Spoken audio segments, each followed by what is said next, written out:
예, 우리 말씀 보도록 하겠습니다. 사무엘상 9장 1절부터 10절 말씀입니다. 사무엘상 9장 1절부터 10절 말씀.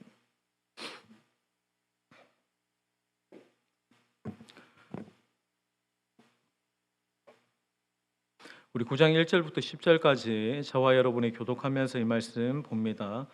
베냐민 지파의 기스라는 이름하는 유력한 사람이 있으니 그는 아비엘의 아들이요 스롤의 손자요 베고라스의 증손이요 아비아의 현손이며 베냐민 사람이라.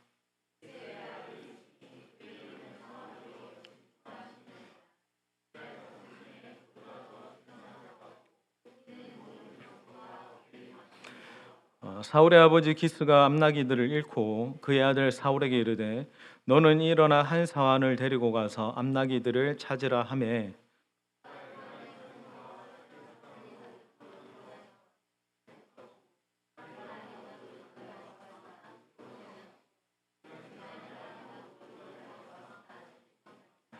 그들이 숲당에 이른 때에 사울이 함께 가던 사환에게 이르되 돌아가자. 내 아버지께서 암나기 생각은 고사하고 우리를 위하여 걱정하실까 두려워하노라 하니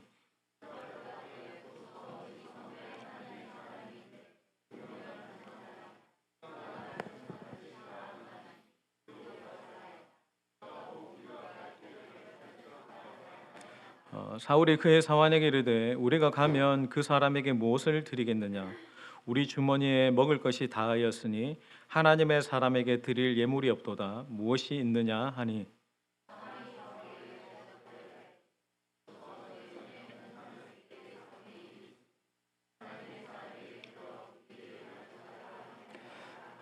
옛적 이스라엘의 사람이 하나님께 가서 물으려 하면 말하기를 선견자에게로 가자 하였으니 지금 선지자라 하는 자를 옛적에는 선견자라 일컬었더라.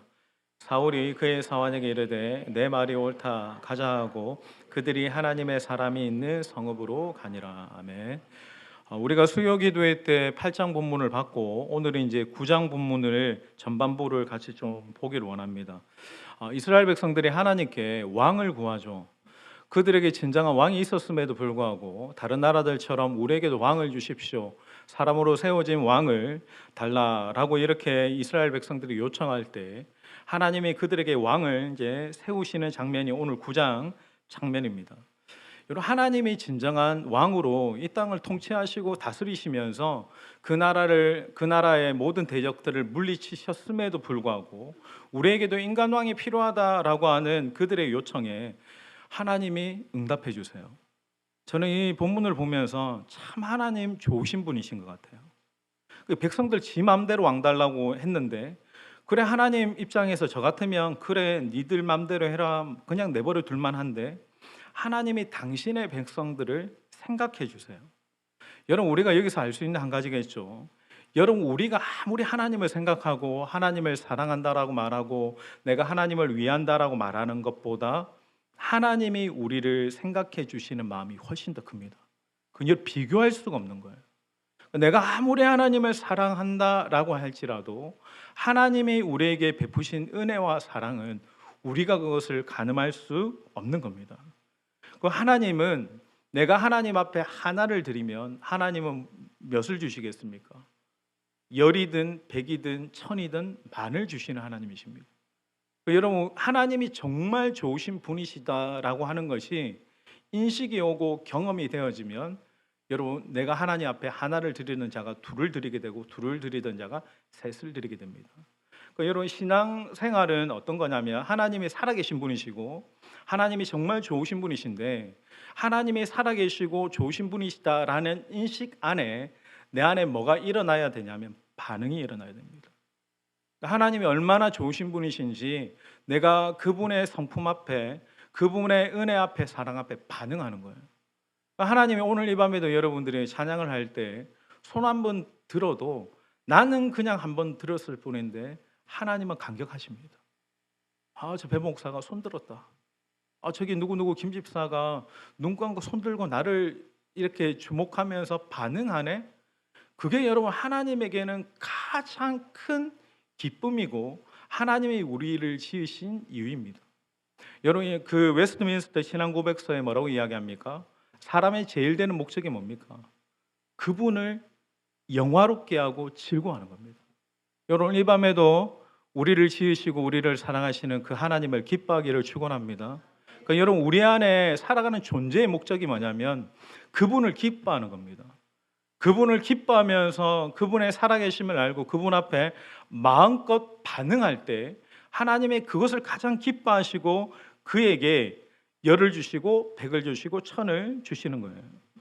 그래서 하나님께서 이 백성들 가운데 하시는 방법을 보면 이 왕을 세우는 과정이 다른 나라들처럼 큰 어떤 가문의 대표자가 나와서 세우는 것도 아니고 백성들이 투표를 해서 세우는 것도 아니고 하나님이 선지자 사무엘로 하여금 당신이 하나님이 미리 택하신 누군가를 기름 부어 주셔서 세우게 하시는 거예요. 여기서 여러분도 하나님의 마음을 알게 되죠. 하나님은 이제 네가 니네들 알아서 해라.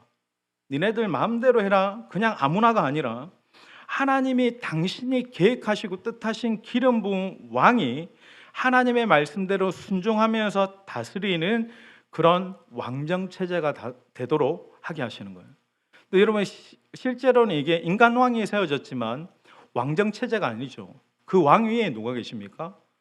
그 왕을 다스리시고 통치하시는 진정한 왕이신 하나님이 계신 거예요.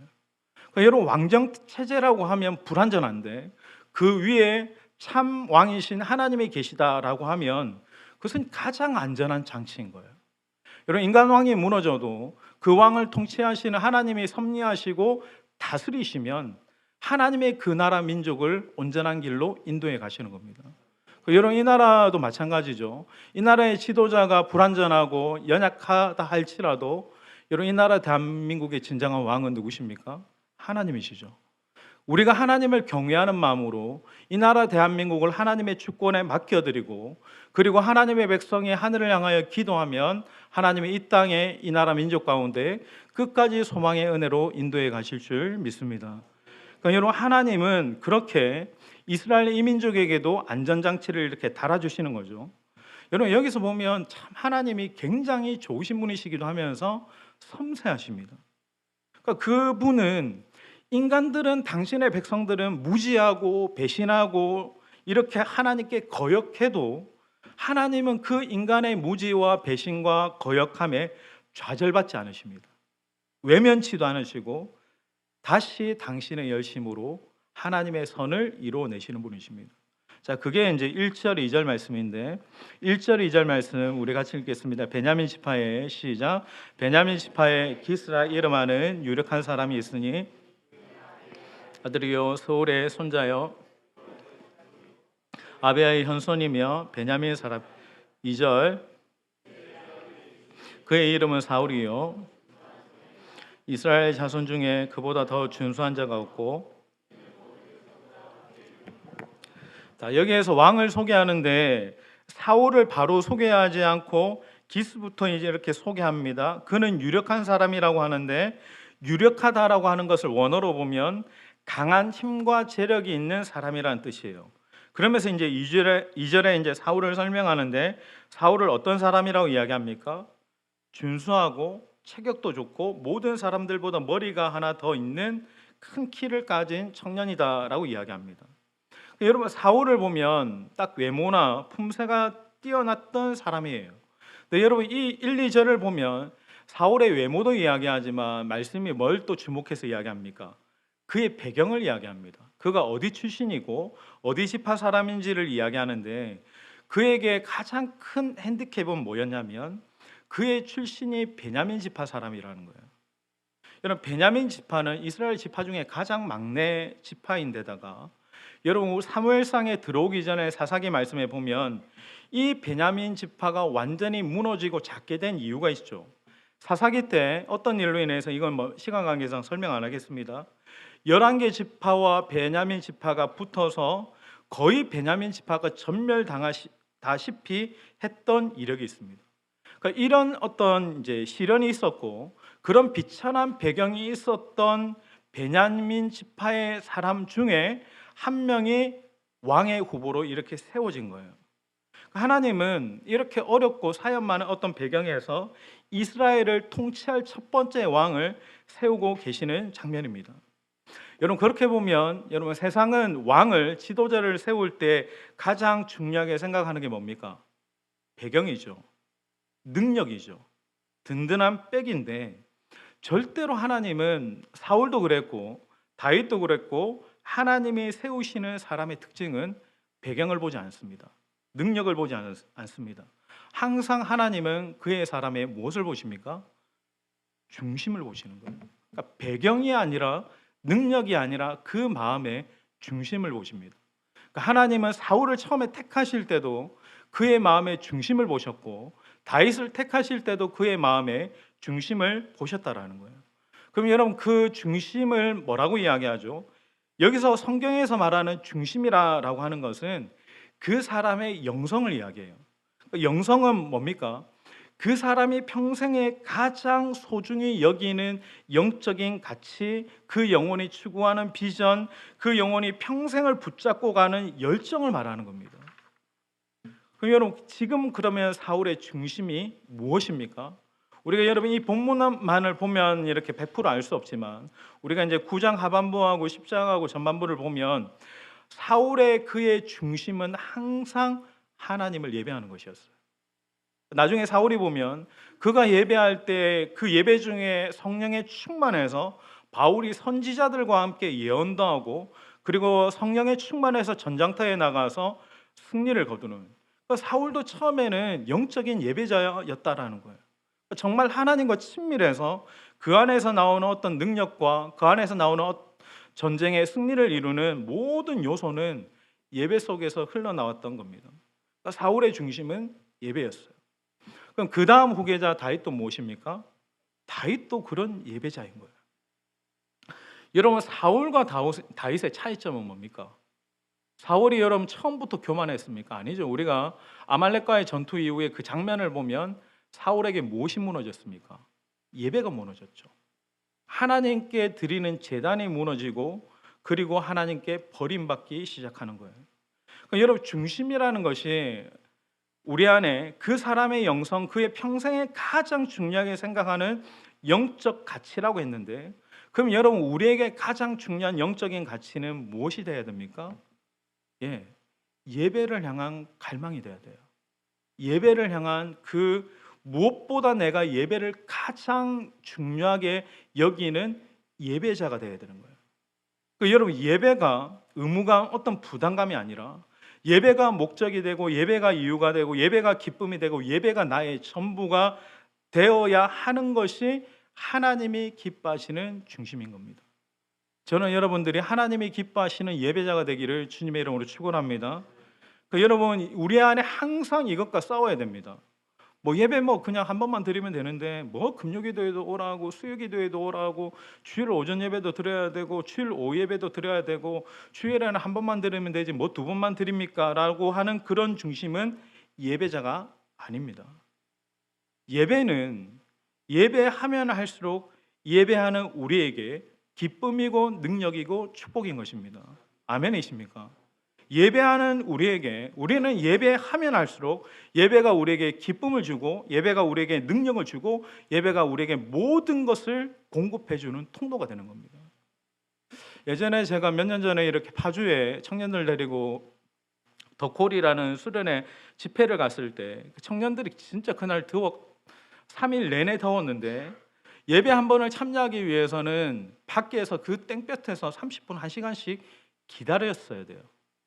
그리고 들어가서 이렇게 예배를 드려야 되는데 그 더운 여름날 밖에서 기다리는데 저희 교회 청년들 중에 한 번도 짜증을 내거나 나는 못한다라고 한 청년이 한 명도 없었어요.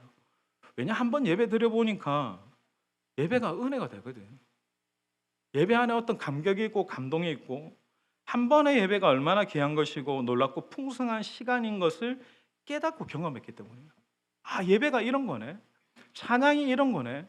그 예배 안에 하나님이 임재하시는 그 임재의 은혜가 이런 것이네라고 깨달은 사람은 예배가 의무가 되지 않습니다. 예배가 부담이 되지 않습니다. 예배는 목적이고 예배는 내가 살아가는 이유가 되고 예배는 나의 기쁨이고 예배는 나의 전부가 되는 것입니다. 제가 화면교회 이제 목회를 하면서 제 작년 목회하고 청년부를 하면서 저의 가장 큰 소망은 화면교회 성도들과 청년들이 그 예배의 놀라운 기쁨과 예배의 능력과 예배의 풍성함을 경험하기를 소망하는 거예요. 한 번의 예배와 찬양과 그런 말씀을 듣고 기도하고 하나님 앞에 나아갈 때 그 중심이 항상 들을 때마다 하나님을 전심으로 예배하는 것이기를 주님의 이름으로 축원합니다. 모든 게 전심이 되는 거예요. 이 예배가 나의 모든 전심으로 드려지고 하나님이 나의 그 중심을 받으시고 축복해 주시는 거, 그리고 길을 열어 주시는 거. 나중에 사울은 무엇에서 실패했습니까? 예배에서 실패했죠. 사울은 모든 것을 다 가졌어요. 나중에 사울은 그 이스라엘의 절대적인 왕권과 부와 군사력과 능력을 다 가졌지만 사울에게 딱 하나가 사라집니다. 무엇이 사라집니까? 사울에게서 하나님이 떠나십니다. 사울이 예배의 제단이 무너지는 순간 그에게서 하나님이 떠나가시면 그는 아무것도 아닌 거예요. 여러분, 다른 거 다 모든 거 다 가져도 하나님이 떠나가시면 우리는 아무것도 아닙니다.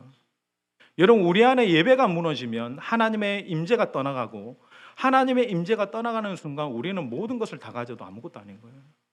여러분, 그 모든 시작은 여러분 예배입니다. 저는 하나님을 향한 이 예배의 중심이 여러분 오늘 한결같이 올해 내내 여러분들이 예배할 때마다 하나님 앞에 불처럼 예배하고 하나님 앞에 드려지는 다윗과 같은 그런 예배자가 되기를 주님의 이름으로 축원드립니다. 이런 사울의 집에 이제 사고가 생기죠. 3절 같이 읽습니다. 3절 사울의 아버지 시작. 그의 아들 사울에게 이르되 그리고 가서 여기 암나기가 등장하는데 당시 암나기는 집안의 가장 큰 자산입니다. 그러니까 그 집안에 뭐 자동차 우리가 생각하면 뭐 차가 몇 대다라고 하는 것처럼 암나기는 그 집안의 가장 큰 재력이었어요. 자산이었어요. 그런데 여러 마리들을 지금 잃어버렸다라고 나오죠. 그 집안의 대형 사고입니다. 아버지가 놀라서 이제 빨리 가서 사울에게 그것을 찾아보라라고 이야기한 거죠. 4절. 자, 같이 읽습니다. 4절. 그가 시작.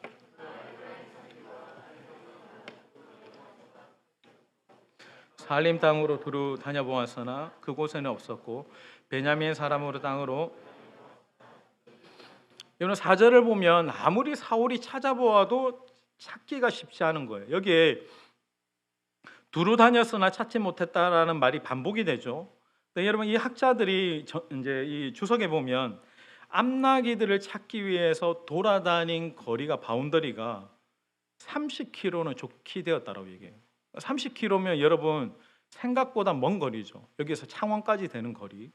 그러니까 사울이 정말 정신없이 사왕과 함께 돌아다닌 거예요. 그런데도 말씀에는 찾을 수가 없었다. 여러분, 지금 사울은 아버지의 어떤 명에 따라서 암소를 찾는 것에 정말 최선을 다했을 거예요. 열심히 다했을 거예요. 근데 여러분, 제가 이 말씀 묵상하면서 여러분 최선을 다했는데도 안 될 때가 있습니다. 그런 거죠. 내가 열심히 했는데도 안 풀릴 때가 있는 거예요. 내가 최선을 다하고 이 영역에 있어서 열심을 다했는데도 뭔가 나에게 보상이 주어지지 않는 것들, 일한 만큼 공부한 만큼 결과가 없는 것, 돈이 잘 안 돼, 시험이 잘 안 돼, 뭔가 일이 사업이 잘 안 풀려. 근데 여러분 보세요. 우리가 딱 그런 어떤 시점에 있을 때 여러분 이 말씀의 전체적인 맥락을 보면 사울이 이 암나기들을 잃어버린 사건이 무엇과 연결됩니까? 결론적으로 사울이 사무엘에게 찾아가서 기름 부음을 받는 축복의 통로가 됩니다. 축복의 사건이 되는 거예요. 여러분 기억하셔야 돼요. 여러분 이 밤에 나오셔서 여러분들이 직장을 위해서, 취업을 위해서, 그리고 다른 어떤 기도 제목을 위해서 기도할 때 여러분 기도하는 사람, 믿음의 사람에게는 결코 우연이 없습니다. 내가 열심히 했는데 일한 만큼 안 되는 것에는 뭐가 있습니까? 분명히 하나님의 뜻이 있습니다. 내가 열심히 자녀들을 위해서 기도하고 내가 뭔가 일을 준비하면서 하나님의 뜻에 합당하게 땀 흘리고 수고했는데도 잘 안 되어지는 것에서 여러분 절망하지 마세요. 낙심하지 마세요. 분명히 하나님의 뜻이 있습니다. 그러니까 그런 중에도 하나님은 어떠하십니까? 나는 절망하고 좌절하지만 그런 중에도 하나님은 당신의 계획을 가지고 일하시고 계시는 거예요. 여러분들 20대, 30대 이제 장년분들이 이렇게 살아오면서 보면 내가 일이 잘 안 풀렸던 그때에도 뭡니까? 나는 그때 절망했어요. 와, 내 인생이 왜 이렇노? 라고 절망하고 좌절할 그때도 돌아서서 보니까 하나님이 그때도 일하셨던 거예요. 내 인생의 어떤 부분들을 만들어 가시고 또 막힌 길에서 또 다른 길을 이렇게 열어 가셔서 하나님이 인도해 가시는 그 하나님의 일하심들을 우리가 지금은 깨닫고 볼 수 있는 거예요. 지금 하나님은 사울에게 때로는 지금 이해할 수 없고 답답한 상황들을 통해서 어떤 길로 인도해 가십니까? 그를 왕으로 기름 부으시고 새로운 시즌으로 인도해 가시는 당신이 예비하신 축복된 길로 이끌어 가실 때가 있는 거예요. 혹 여러분들 중에 내가 지금 앞나기를 잃어버린 인생이다. 내가 뭐 딱히 죄를 지은 것도 아니고 내가 노력하지 않은 것도 아닌데 두루 다녔으나 찾지 못하는 잘 안 풀리는 그런 상황이라 할지라도 여러분 절망하거나 포기하지 마세요. 여러분 분명히 하나님의 뜻이 있음을 믿으시기를 축복합니다. 그런 암담한 상황이 그런 어떤 막힌 길에서 또 다른 하나님의 축복으로 이끌어 가시려는 하나님의 방법이 있는 거예요. 그래서 여러분 이 밤에도 여러분 더욱더 힘내어 기도하시기를 주님의 이름으로 축원합니다. 그러니까 여러분 기도는 우리가 왜 하죠? 이 밤에 기도는 왜 합니까? 우리가 이 밤에 기도를 해야 무엇이 보입니까? 기도하면 돈이 떨어집니까? 기도하면 뭐 지금 바로 당장 취업이 됩니까? 기도하면 무엇이 보입니까? 기도하면 하나님의 뜻이 보입니다. 그러니까 기도하면 나의 계획 위에 계시는 하나님의 뜻이 보이고 하나님의 방법이 보이는 거예요. 여러분 주일날도 제가 이야기했지만 기도하면 무슨 일이 일어나도 일어날 겁니다. 그러니까 내게 일어나요. 영적인 깨달음이 오고 닫혔던 문에서 또 다른 하나님의 열린 문을 보게 되는 거고 나는 플랜 A라 생각했는데 플랜 B의 하나님의 길이 보여지는 것은 그가 하나님의 뜻을 붙잡고 기도하기 때문에 그런 거예요. 그래서 이 밤에 기도하시는 분들 잘 아시죠? 기도하면 무슨 일이 일어나도 일어날 겁니다. 오늘 밤에도 기도하면서 여러분의 가정 안에 삶 안에 무너졌던 것들이 다시 수축되어지고 다시 회복되어지는 은혜가 있기를 주님의 이름으로 축원합니다. 그러니 무슨 일이 일어나기까지 우리는 계속 기도해야 되는 거예요. 하나님의 역사가 일어날 때까지 계속 기도하는 거예요. 여러분 또 기도하면 어떤 유익이 있죠? 빌립보서 4장 4절 말씀되어 있죠. 염려와 근심이 올 때 아무것도 염려하지 말고 그 대신에 뭘 선택해라? 기도하라는 거예요. 내가 어떤 상황에도 염려는 항상 있습니다. 항상 문제가 이렇게 잘 풀리지 않아서 근심이 있습니다. 왜 이럴까에 대한 어떤 인생의 답답함이 있습니다. 그럴 때도 그 대신에 내가 염려할 그 대신에 기도를 하게 되면 하나님이 주시는 소망과 평안이 기도하는 여러분의 마음을 채워주실 겁니다. 오늘 이 밤에도 하나님의 평강과 하나님의 위로와 하나님의 확신이 기도하는 여러분의 심령 가운데 차고 넘치기를 예수님의 이름으로 축원드립니다. 그래서 여러분 내가 생각하는 중요하게 생각하는 앞나기를 잃어버려도 괜찮다라는 거예요. 걱정 안 해도 된다라는 거예요. 그럼에도 하나님은 당신의 계획을 가지고 계시고 일하시는 거죠. 자, 우리 5절 같이 읽습니다. 5절. 그들이 숲 땅에 이른 때에 시작. 이른 때에 함께 가던 사환에게 이르되 돌아가자. 내 아버지께서 앞나기 생각은 고사하고 우리를 위하여. 자, 여기 보면 5절 전반부에 그들이 숲 땅에 이른 때라고 하죠. 그러니까 사울이 앞나기를 찾으러 나온 지가 여러분 사흘 정도 지난 때예요. 그러니까 지금도 여전히 답이 없는 상황입니다. 이 말은 뭐냐면 사울이 노력했던 그 노력의 한계점에 오게 된 상황인 겁니다. 그러니까 사울이 이제는 지쳐가지고 야 이제 안 되겠다 돌아가자 할 만큼 내가 했다라는 거예요. 근데 여러분 같이 갔던 사환이 뜻밖의 제안을 합니다. 6절 같이 있습니다. 자, 그가 대답하되 시작.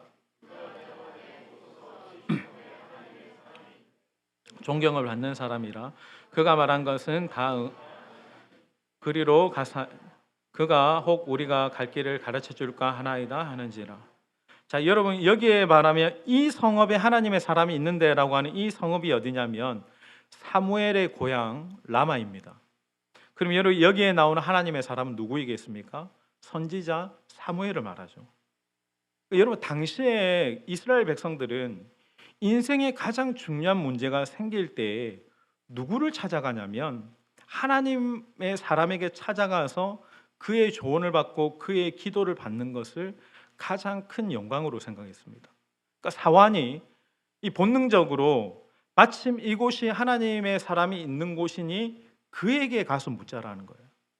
여기에 여러분 사환이 굉장히 지혜로워요. 그러니까 여러분 종인데 뭘 많이 배웠겠습니까? 그런데 이 친구가 한 가지는 딱 잘 알아요. 내가 부족하고 무식하지만 허나 하나님의 사람에게는 답이 있다.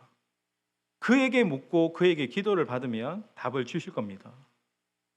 여러분 내가 인생의 길을 가다가 믿음의 길을 가다가 잘 모르면 모를 때가 알 때보다 모를 때가 훨씬 더 많죠. 내가 모르면 어떻게 하면 됩니까? 잘 모르겠어요. 내가 이 길을 가야 될지 이 부분을 선택해야 될지 잘 몰라. 뭔가 이렇게 뭐하고 이렇게 답답할 때는 어떻게 해야 됩니까? 기도도 잘 안 돼. 그때는 여러분 기도하는 사람에게 물으시면 됩니다. 여러분 역대하 20장 말씀에 뭐라고 이야기합니까? 그의 선지자들을 신뢰하라는 거예요.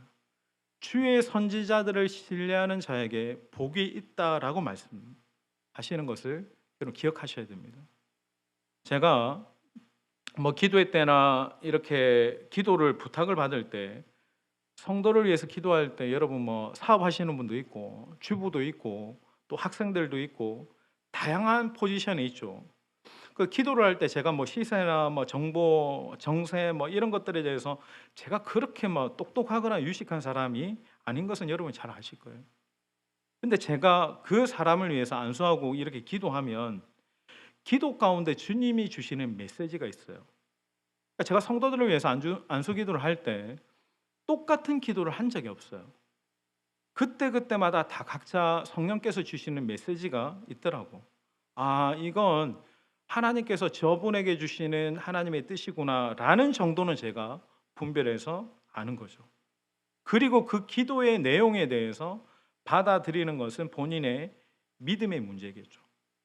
얼마나 주의 종을 신뢰하고 묻는 그 답에 대해서 내가 믿음으로 반응하는가에 따라 이전과 이후가 달라지게 되는 겁니다. 자, 이제 사무엘에게 찾아가는 어떤 장면 7절 같이 읽겠습니다. 사울이 그의 사환에게 이르되 시작. 사울이 그의 사환에게 이르되 그 사람에게 무엇을 드리겠느냐? 우리 주머니에 먹을 것이 다하였으니 하나님의 사람에게 드릴 예물이 없도다. 자, 사울이 걱정하죠. 뭐냐면 당시에는 선지자에게 이렇게 찾아가기 위해서는 어느 정도의 예물을 준비해서 들고 갑니다. 근데 사울의 걱정은 준비한 예물이 없다라는 거예요. 그래서 사울이 또다시 절망합니다. 여러분 절망을 하면 계속 부정적인 생각으로 이어지죠. 근데 사환이 굉장히 특별하죠. 또 뜻밖의 제안을 합니다. 8절 같이 읽습니다. 사환이 사울에게 시작. 사울에게 다시 대답하여 이르되 보소서 한 세겔의 4분의 1이 있으니 하나님의 사람에게 드려 우리 길을 가르쳐 달라 하겠나요? 사환이 지금 종이죠. 자기한테 은 4분의 1세겔이 있으니까 이것 가지고 선지자에게 예물을 드리고 물어보자라는 거예요. 근데 여러분 이걸 묵상해 보면 생각해 보면 이게 진짜 말이 안 되죠. 사실 종이 무슨 돈이 있습니까? 설사 4분의 1세겔이 있다라고 한들 그게 자신의 어떤 전부였던 굉장히 중요한 어떤 재정일 수도 있는데 이걸 드리고 그 선지자에게 물어보자라고 하는 거예요. 여러분 이 주인이 포기하고 가자라고 했을 때 돌아가자라고 했을 때 종은 어떻게 하면 됩니까? 네 알겠습니다 하고 그냥 가면 되는 거예요. 포기하자고 간다라고 주인이 말할 때 네 하는 게 맞는데 이 사환이 자기 돈까지 써가면서 더 찾아봅시다 주인님이라고 하는 것은 그의 대단한 열정이고 헌신인 거예요. 저는 굉장히 여기서 사환이 참 특별하다라는 생각을 하게 됩니다. 뭔가 여러분 보세요. 하나님의 일이 일어나고 역사가 일어나려면 어떨 때 하나님의 역사가 일어나냐면 이런 상황과 같은 사람들이 의외의 열정과 의외의 헌신들이 일어날 때 되어지는 거예요. 여러분, 되어지는 교회의 특징이 뭡니까? 이런 예기치 못한 헌신과 열정들이 막 일어나는 거예요. 너나 할 거 없이 목사님 저도 예배팀 하고 싶어요. 찬양팀 하고 싶어요. 제가 이런 봉사하고 싶어요. 막 더 하려고 하는 거예요. 재정도 헌금도 더 하려고 하고 기도도 막 더 하려고 하고 이런 마음들이 계속 그들의 마음 가운데 일어나게 되는 공동체는 되는 교회인 거예요. 여러분, 부흥하는 교회의 특징이 교회가 크고 작은 것이 아니라 그 공동체의 어떤 형제 자매들이 지체들이 자발적인 헌신이 일어나는 거예요. 뭔가를 더 하고 싶은 거예요. 근데 뭔가를 더 하는데 이게 부담이 아니라 기쁨이 되는 거예요. 찬양팀을 섬기면서도 찬양하면서 너무나 기쁨이 있고 더 하나님께 깊은 예배를 드리고 싶고 더 연습하고 싶고 더 하나님 앞에 그 아름다운 예배로 나아가고 싶은 그런 열정들이 헌신들이 계속 일어나는 거예요. 이 밤에도 여러분 기도하는 여러분들 다 기도하기 위해서 모였잖아요. 기도가 너무너무 하고 싶은 거예요. 내가 왜 이러지 할 정도로. 그게 어떤 마음이냐면 하나님이 주신 마음입니다. 제가 오늘 이제 에스더 권 목사님의 기도의 영이 부어질 때 나타나는 현상들에 대한 어떤 설교를 듣는데 이런 기도의 영이 내 안에 부어지면 가장 먼저 뭐가 생길까요? 기도하고 싶은 마음이 생깁니다. 그 하나님의 영이 기도의 영이 내 안에 부어지면 기도하고 싶다라는 마음과 갈망이 일어나는 거예요. 저는 이 밤에 여러분에게 기도의 영이 부어져서 기도하고 싶은 마음이 불일 듯 일어나기를 주님의 이름으로 축원합니다. 여기서부터 시작입니다. 기도는 나로부터 시작되는 게 아니에요. 하나님의 성령께서 여러분에게 기도하게 하시는 그 단계로 나아가야 됩니다. 오늘도 여러분 이 밤에 성령을 의지할 때 기도의 영이 내 안에 부어지기 시작해서 내 안에 기도하고 싶은 거룩한 갈망이 여러분 모두에게 일어나게 되기를 예수님의 이름으로 축원합니다. 두 번째는 기도에 대한 거룩한 부담감이 생기는 거예요. 그 부담감이 있는 거예요. 이것도 하나님이 주신 마음이죠. 집에 그냥 있으면 불편한 거예요. 금요일 밤 9시에는 여기 있어야 되는 거예요. 여기서 말씀을 듣고 기도해야 되는 거예요. 여러분 집에 있으면 불편해지는 그 마음도 여러분 안에 계신 성령께서 주시는 마음이죠. 기도에 대한 부담감이 생기는 거. 이것도 주님이 주시는 겁니다. 전 이 밤에 성령께서 여러분에게 그런 기도에 대한 거룩한 부담감을 주시기를 주님의 이름으로 축원합니다. 세 번째는 기도를 하는데 기도가 전혀 힘들지 않는 거예요. 기도가 계속 나오는 거예요. 그러니까 기도하고 나면 돌아서면 1분 지났고 3분 지났고 이런 개념이 아니라 기도하고 나면 30분, 1시간은 거뜬히 하게 되는 것도 내 의지와 노력보다는 기도의 영이 부어지면 그런 마음과 열심히 일어나게 되는 거예요. 그러니까 기도의 영이 내 안에 기도하게 하고 기도로 더 나아가게 하는 거예요.